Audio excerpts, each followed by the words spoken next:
Hey guys, Jengar here. Welcome to today's realistic review in which we are taking a look at the P-38J-15 sitting at 4.3 battle rating, the interceptor lightning experience, that's what I wanted to say. Fantastic. So you start off with a air start, she's an interceptor. And she can climb very good. With that air start combined, you will be on most maps, especially small and medium maps. There will be no problem for you to be one of the highest planes. You'll be up there with XP 50s and other planes with an air start, DO 335s and stuff like that. But also the fast climbing planes on the bigger maps, like Yaks, which can climb quite quickly to 5,000 meters, and for example the 109s, stuff like that. So this plane is a great climber, she is an interceptor, she is a fantastic energy fighter that is a joy to fly. The early P-38s are monsters, the later ones are still very good. You get more competition, so the gaming with the opponents and the horizontal vertical maneuvering and stuff like that becomes a little bit more difficult because of the quality that you face, but you can still get people into stall fights, and the start of this plane is still magnificent, and from there you can still make this plane do fantastic things and dominate the enemy team. But yeah, it becomes a little bit more difficult. You have to be a little bit more patient and careful, and thus well, this plane and the L, for example, at 4.7 might perform a little less fantastic than the E and the G1 at the earlier battle ratings. But I love the Lightnings, man. Especially look at this plane, she looks just beautiful. Anyway, this plane speeds, maximum speed at sea level without WEP is 544 kilometers an hour, with WEP 565. At 4,500 meters this is 504 without WEP and 519 with WEP. And finally at 6,500 meters you can take it to 472 without WEP and 490 with WEP. Now the WEP is okay, it's not as powerful as some of the other American planes, but you still get a nice little boost for the top of your loops and stuff like that.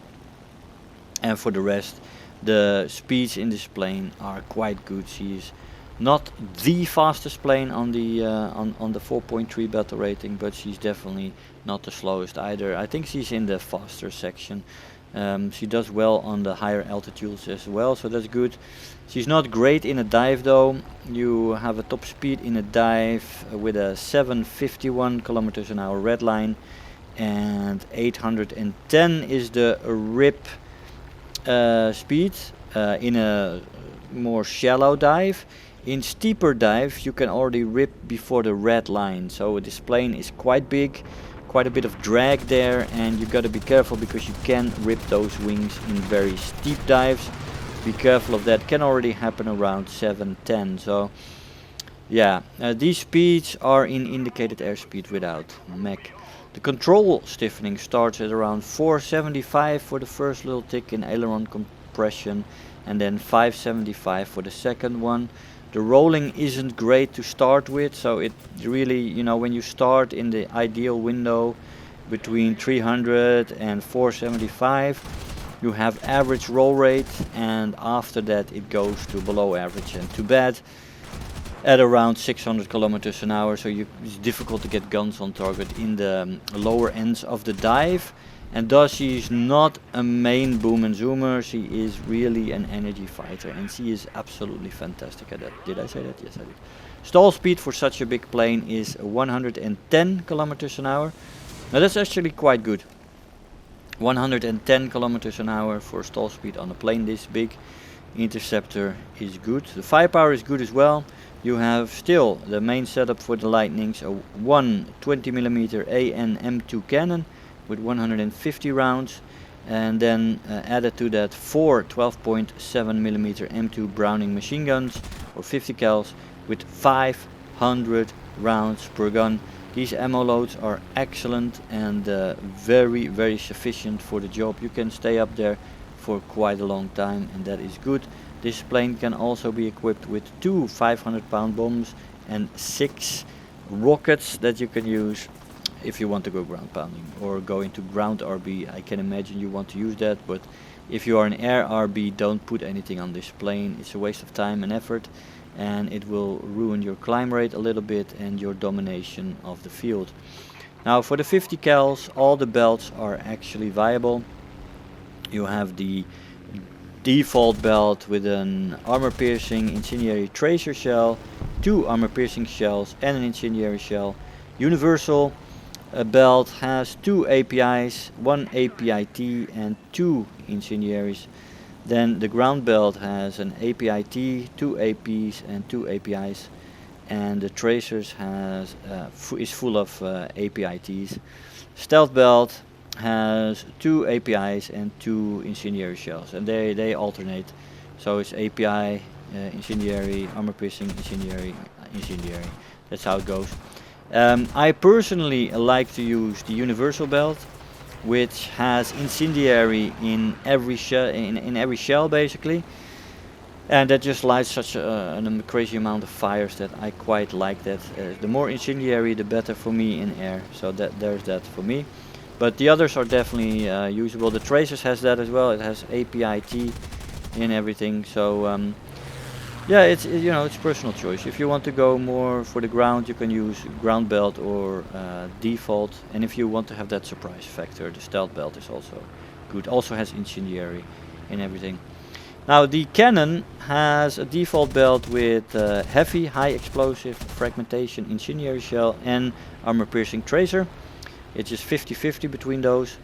Universal belt for the 20mm has 2 times APIT and then 2 heavies, which is basically the same. It's 50-50. It just has a different altercation there. The ground belt has 3 armor piercing tracer shells with 1 heavy, and then the air belt has the other way around, 3 heavies and 1 APT, and the stealth belt is just full of heavies. So that is all very viable as well. The stealth belt has well, the surprise factor and the most high explosive fragmentation incendiary shells. The universal does have that tracer element to it. It's 50-50, and the air belt is what I use the most on the 20mm. It has 3 heavies, high explosive, and then the tracer element, which is something I still like to use. Looks better for the videos as well, by the way, but that's another thing. I don't fly enough basically. I fly two times a week when I have holidays, or a freer week I sometimes 3 times. But for that, it's just nice to have the tracers. You can fall right in, you can adjust the aim, and it's just nice. If you fly every day through 2, 3, 4 hours, then I mean you go for the stealth. That surprise factor is still awesome. Now the performance in this plane, the acceleration in a straight line and in a dive is very good. You have great energy retention both in the horizontal and in the vertical. It's really nice performance. 2 powerful engines in the vertical, very good, nice climb rate. You know, there is drag of course, but she has so much power that it is quite competitive, let's say. Climb rate is very good with that air start. Awesome. You can get into a winning position most of the time, except on the most sizable maps, and of course you get those air start maps, man.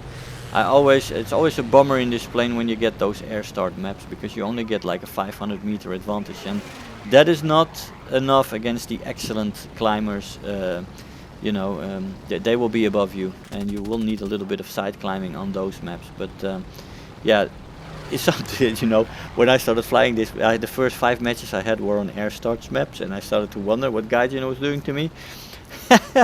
But oh well, it leveled out after all. But that was very funny, because when you use a plane, an interceptor, they usually need that air spawn, although you can argue it for the Lightnings.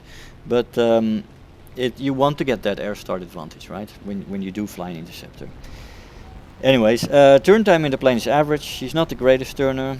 Above average with flaps. The flaps rip off at around 620 kilometers an hour. As I said, roll rate is average, so that makes the overall maneuverability average. Overheating in this plane is definitely present with WEP. It is manageable though, because it does cool off quite easily. even at 100% often. And if sometimes you need to go to 96% or something to get it down very quickly, but it does go down quickly, so it's easily manageable. Durability is good, it can take a hit or two, and she has 2 engines, so she can fly home on 1 engine. The engines do have enough power for that. You easily fly home in this one on 1 engine, so that is a huge improvement to your survivability. Really nice to have. Repair cost is 6,695 silver lions, which is actually bad. That is a very high research cost. It's often twice as high as similar planes at a 4.3 battle rating in rank 4. So it's quite bad. But yeah, she does perform to, you know, to excuse that high repair cost, I'd say. But I don't like balancing on repair cost. I don't like that.